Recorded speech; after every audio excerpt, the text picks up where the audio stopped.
Français, Françaises, francophones, où que vous soyez, vous qui me suivez, ce message est un message d'alerte.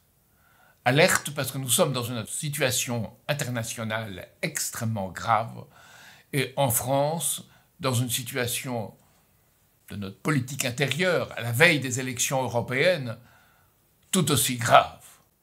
Emmanuel Macron a déclaré le 14 mars sur TF1, et je le cite, qu'il n'y aurait pas de paix durable s'il n'y a pas de retour à la souveraineté de l'Ukraine, s'il n'y a pas de retour aux frontières internationales reconnues de l'Ukraine, y compris la Crimée. Or, c'est impossible. L'Ukraine est en train d'être battue. Tout le monde le sait, tout le monde le dit maintenant. Alors, on peut trouver puéril ce que dit Emmanuel Macron, je vous montrerai pourquoi. Mais c'est en même temps très dangereux, parce qu'on risque de déchaîner une réaction en masse, en accord avec certains provocateurs de l'OTAN voudraient. Nous avons par exemple un Américain qui est le colonel Brian Kerg, qui vient de déclarer, c'est le centre Scowcroft, un va-t-en-guerre aussi aujourd'hui disparu, centre Scowcroft pour la stratégie et la sécurité du Conseil de l'Atlantique. Alors, ce qu'il nous dit, c'est qu'une guerre est inévitable, à terme une guerre américano-chinoise, dont la guerre s'étendrait, pas une guerre lente et progressive, il dit une guerre longue, y compris avec des armes nucléaires. Donc on joue avec le feu nucléaire, autant en Ukraine que pour l'avenir. Le Japon réarme, tout le monde réarme d'ailleurs, et l'on voit par exemple le directeur d'Airbus en France, président exécutif d'Airbus, pardon, Guillaume Faury nous dire « Financer la défense redevient légitime » et c'est partout que ça a lieu. Donc quand on finance la défense partout un jour, on arrive à créer les conditions de la guerre, et de la guerre tout court. Par-delà l'économie de guerre. L'économie de guerre engendre la guerre. La réunion qui vient de se tenir à Bruxelles, le Conseil de l'Union européenne, a abouti à un certain nombre de décisions qui ne vont pas aussi loin qu'Emmanuel Macron l'aurait voulu, mais qui sont quand même extrêmement provocatrices. La première, c'est que les pays membres de l'Union européenne s'efforceront de pourvoir l'Ukraine avec des moyens de tir à longue portée.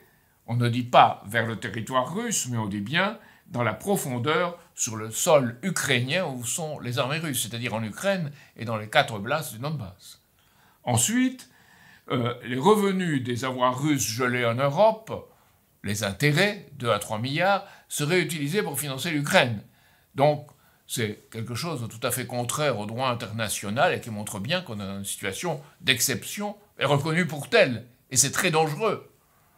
Enfin, on a décidé que l'Europe financerait les nouvelles ressources pour l'Ukraine par des eurobonds ou éventuellement des emprunts européens. Or, la Banque européenne elle-même, la Banque européenne d'investissement, ne peut pas financer ce qu'on appelle des investissements de défense. Elle peut financer des investissements qu'on dit duals, c'est-à-dire pour la défense et pour le civil. Alors on demande à la Banque européenne d'investissement, désormais, de pouvoir financer des dépenses strictement militaires. C'est qu'on va très loin. Et il est bien dit que jusqu'ici, on s'en remettait aux États-Unis pour nous protéger. Cette fois, on ne sait pas ce qu'ils vont faire. C'est donc à l'Europe de prendre en main sa défense, donc de réarmer, et de réarmer massivement. Alors, c'est extrêmement dangereux, parce que c'est une politique pour laquelle on n'a pas les moyens, ni l'unité réelle de l'Europe. Et M. Orban, qui représente la Hongrie, a dit qu'ayant débarqué dans ce Conseil européen, il a l'impression d'arriver sur une autre galaxie, qui rend possible ce qui apparaissait auparavant improbable et absurde. Donc, la gravité de cette situation ne doit pas nous échapper, et il faut faire quelque chose pour la paix, un grand mouvement pour la paix, pour une nouvelle architecture internationale de paix. Pas contre tel ou tel, mais pour un développement mutuel et une stabilité, qui était après tout ce que la Russie demandait fin 2021, en décembre, et que l'on n'a même pas considéré.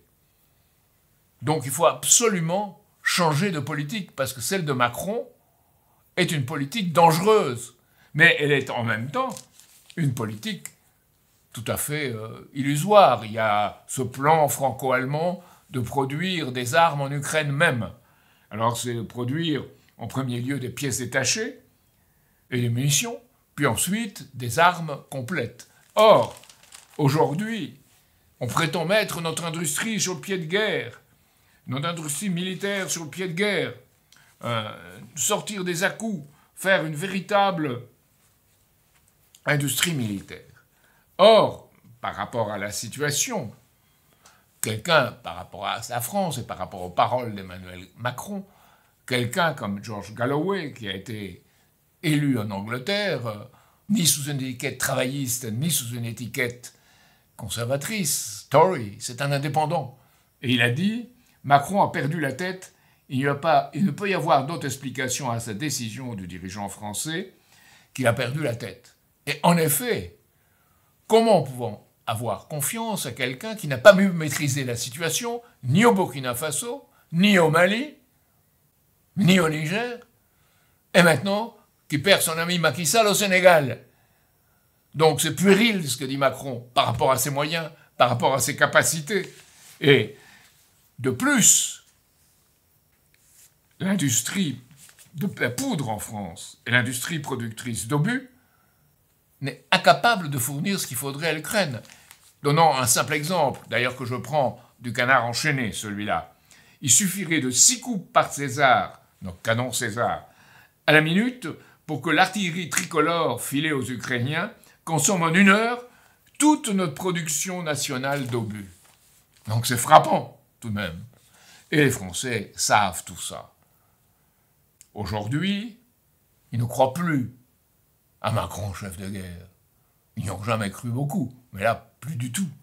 Aujourd'hui, selon un sondage d'Odoxa pour Backbone Consulting et Le Figaro, 68% des Français refusent toute intervention des troupes étrangères en Ukraine. Donc voilà que Macron veut passer en force vis-à-vis des Européens, vis-à-vis du monde et vis-à-vis de son propre peuple. C'est ridicule. Mais c'est en même temps très dangereux, comme nous venons de le voir.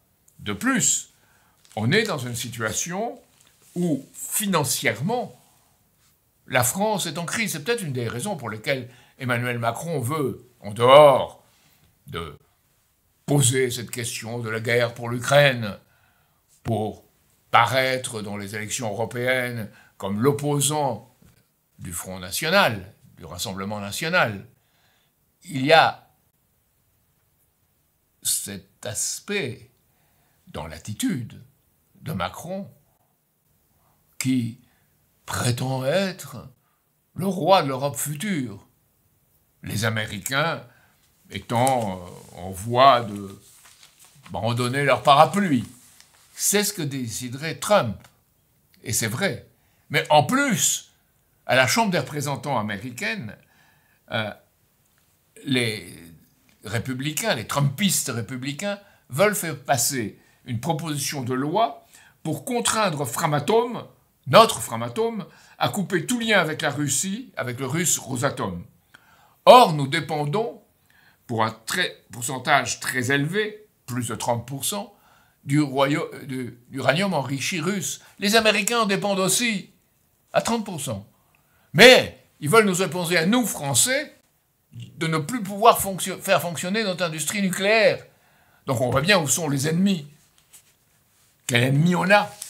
Alors, de ce point de vue, il est grotesque, il est parfaitement grotesque de voir ces débats à l'Assemblée nationale pour les ingérences étrangères, les moyens de lutte à l'Assemblée contre la Russie, contre la Chine, mais nos alliés américains qui nous espionnent tout le temps et qui, dans ce contexte, se préparent à combattre notre atout principal, le nucléaire, eux, il ne s'agit pas d'espionnage. Ils s'informent, simplement. Alors, ça va très loin ce texte de l'Assemblée nationale, parce que c'est utiliser les algorithmes de la loi renseignement et l'intégralité des métadonnées des appels téléphoniques pour vérifier tout ce que Française et tout ce que Français peut avoir comme relation. Ça va très loin. Et seuls les filles s'y opposent à l'Assemblée nationale. Le Rassemblement national, qui est soi-disant défend nos intérêts, par la voix de son représentant là-bas, à l'Assemblée nationale, a dit qu'il fallait aller plus loin. Jean-Philippe Tanguy, pour ne pas le nommer, juge le texte très faible et dit qu'il faut contrôler davantage pour se défendre contre les ingérences étrangères. Ces gesticulations, en fonction d'un résultat aux élections européennes, sans tenir compte de ce qui se passe dans le monde, sont parfaitement grotesques. Grotesques, il faut le dire, mais dangereuses, encore une fois. Alors, aussi, on sait que le ministère des Affaires étrangères, le Quai d'Orsay, organise chaque semaine une réunion sur les actions de désinformation menées par les États hostiles à la France, sous la houlette de Louis Vassy, qui est le directeur de cabinet de Stéphane Séjourné. Donc, on se protège pas tous azimuts, on se protège d'un seul côté, dans une logique de guerre. Non seulement de guerre contre la Russie, mais de considérer la Chine comme un ennemi. Voilà la situation.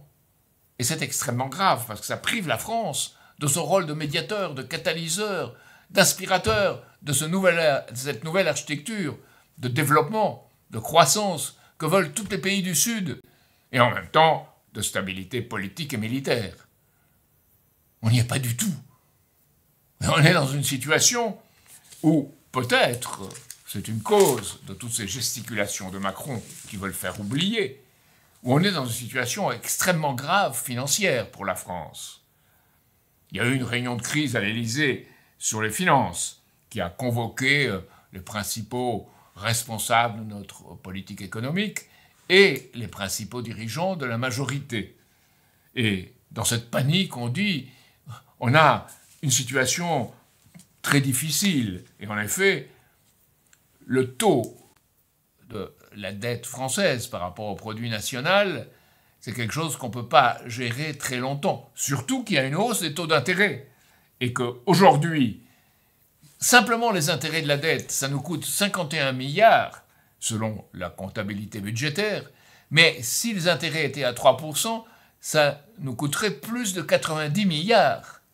Et si on regarde les dépenses nettes de l'État, 524 milliards, il y a des recettes 358 milliards, c'est-à-dire un déficit de 172 milliards. Donc dans cette situation, on n'a pas pris les décisions qu'il fallait prendre dans le passé depuis plusieurs présidences.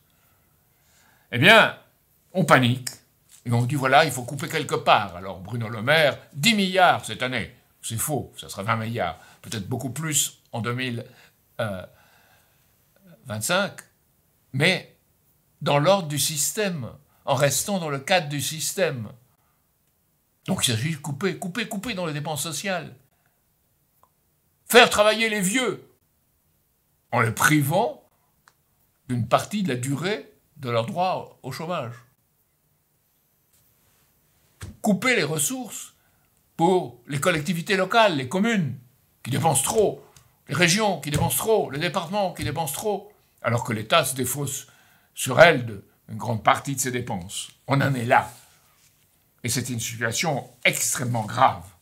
Alors, on ment, parce que Jean-François Husson, qui est un sénateur, rapporteur général de la Commission des finances, a effectué le 21 mars un contrôle sur pièce et sur place auprès de Bercy.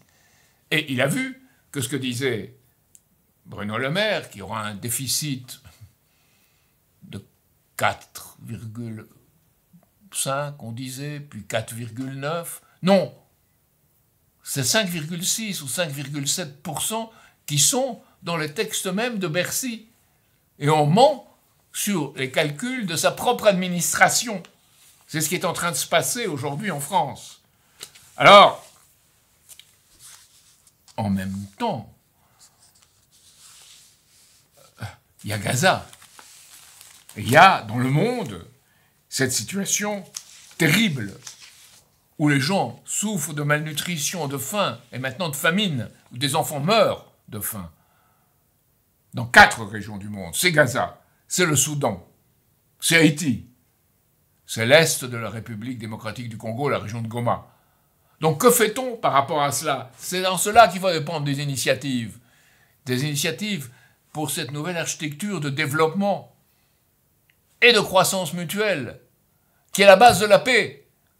La paix, ce n'est pas par le réarmement qu'on veut nous faire croire qu'on l'obtient. C'est par une politique positive de croissance mutuelle qui sort du contrôle de l'oligarchie financière, qui sort de cette mainmise qui nous a ruinés. Et cela, c'est le défi. C'est le défi d'aujourd'hui, le véritable défi. Ce nouvel ordre économique et monétaire international dont la France devrait être la figure de proue qui nous donnerait notre rôle dans l'histoire aujourd'hui. Eh bien, on fait le contraire. Emmanuel Macron, ce qui est encore plus grave que ce qu'il fait, c'est ce qu'il ne fait pas et ce qu'il est incapable de faire avec sa vision du monde, qui est une vision reliée aux manips, aux coups de main, aux inventions, à l'immédiat. Même son propre entourage dit qu'on ne le tient plus. Donc c'est très grave parce que Macron n'est qu'un exemple et qu'une réflexion d'une situation dans le monde. Et ce qui est important, c'est qu'il ne parvient pas, qu'il n'est pas capable, qu'il ne donne aucun des moyens, qu'il est contrôlé, qu'il ne peut pas maîtriser. Et c'est ça qui est très grave aujourd'hui par rapport à la situation actuelle. Et c'est pas en disant il faut se barrager Macron, oui, il faut faire ceci, il faut faire cela. Non, il faut changer fondamentalement de politique. Et c'est ça que les souverainistes, ou les soi-disant souverainistes, ne comprennent pas et ne communiquent pas, à l'exception de quelques-uns. Ce devrait être le défi des élections européennes, cette politique-là. Et il faudrait pour cela se rappeler ce que disait même quelqu'un comme Frantz Fanon. Frantz Fanon, dont on connaît le rôle qu'il a joué dans l'indépendance algérienne, disait « La haine ne saurait constituer un programme. » Donc il ne faut pas se placer sur le rejet de l'autre, il faut se placer sur ce qu'on peut faire en commun. Et de ce point de vue-là, ce que je dois vous dire, pour conclure, c'est que, en réalité, nos pays occidentaux ont été et sont la cause principale de la situation mondiale actuelle, parce qu'on leur a laissé le contrôle par une oligarchie financière, qui elle-même a produit en France quelqu'un comme Macron, qui s'y est soumis. Donc nous avons le devoir, le droit et le devoir, de participer à la solution car nous avons créé le problème. Et c'est là notre grand défi, dont je voulais vous faire part ce soir. La France doit considérer, oui, qu'elle fait partie de l'Occident, mais pas seulement. La France a une vocation universelle, par-delà cette appartenance territoriale à l'Occident. Et elle doit être capable, au nom de cette universalité de la France, dont parlait le général de Gaulle pendant la guerre d'ailleurs, et après, dans sa politique avec ses principaux discours, la France devrait faire un pas vers cette nouvelle architecture, vers l'universalité, au nom de ce qui fait de nous des patriotes. Ces patriotes et citoyens du monde. Parce qu'on est patriote, on donne une solution au monde. On se bat pour elle. Mais on ne se soumet pas à l'oligarchie financière dominante comme on le fait aujourd'hui. Et faute de clairement présenter ce défi, les souverainistes aujourd'hui s'éparpillent et chacun de son côté pense qu'il peut faire ceci ou cela. D'ailleurs, beaucoup pensent qu'ils ne peuvent pas. Et certains d'entre eux le disent même. Donc nous, on pense que l'on pourrait et que l'on peut et qu'on doit. Avec ce point de vue-là, il faut ce changement fondamental de politique et qu'il faut répondre à ce que le Grand Sud, le Sud global, les pays du monde qui veulent affirmer leur souveraineté exigent et que nous, au nom de notre propre souveraineté, on soit avec eux avec ce système de dédollarisation dans le monde pour revenir à des monnaies nationales avec un instrument de référence qui soit un instrument à long terme et qui permette de faire des projets à long terme et pas des réactions comme on fait actuellement à court terme dans l'ordre d'un système donné. C'est en quelque sorte sortir de la prison dans laquelle on nous a enfermés, cette prison de l'oligarchie financière. Voilà le défi que je voulais vous communiquer aujourd'hui, et il y a urgence. Il y a urgence à cause du risque de dérapage vers une guerre conventionnelle puis nucléaire en Ukraine, et risque de laisser tomber les peuples du monde qui sont en train de souffrir de la faim. Donc, redressons-nous, et pour cela, inspirons une union de toutes les forces souverainistes, quelles qu'elles soient, et en particulier les travailleurs du pays du Nord, qui doivent s'unir avec les pays du Sud qui réclament leur souveraineté. Et c'est là que est l'enjeu principal, et c'est un risque que nous devons courir, parce que sans ce risque, nous aurons ce qui est bien pire, un anéantissement au moins de notre souveraineté nationale. Voilà le défi. L'argent, c'est le nerf de la guerre. Les puissances d'argent tiennent grâce à elle et au contrôle des médias de masse. Nous pouvons y faire face grâce à votre soutien, grâce au web et au travail de terrain. Vous avez certainement appris le hacking à 3 reprises de notre site internet. Nous avons dû mettre des moyens pour en refaire un et améliorer le niveau de sécurité. Ce sont les affiches, ce sont les tracts, ce sont le temps de recherche, d'écriture et de mise en page de nos dossiers. C'est aussi les déplacements militants, les déplacements de Jacques Cheminade pour organiser des réunions, des conférences à travers le pays. Nous vous demandons de continuer à nous aider autant que vous le pouvez. Si vous pouvez peu, aidez-nous un petit peu. Si vous pouvez beaucoup, donnez beaucoup. Nous tâcherons d'être dignes de votre soutien face aux défis auxquels nous faisons face tous.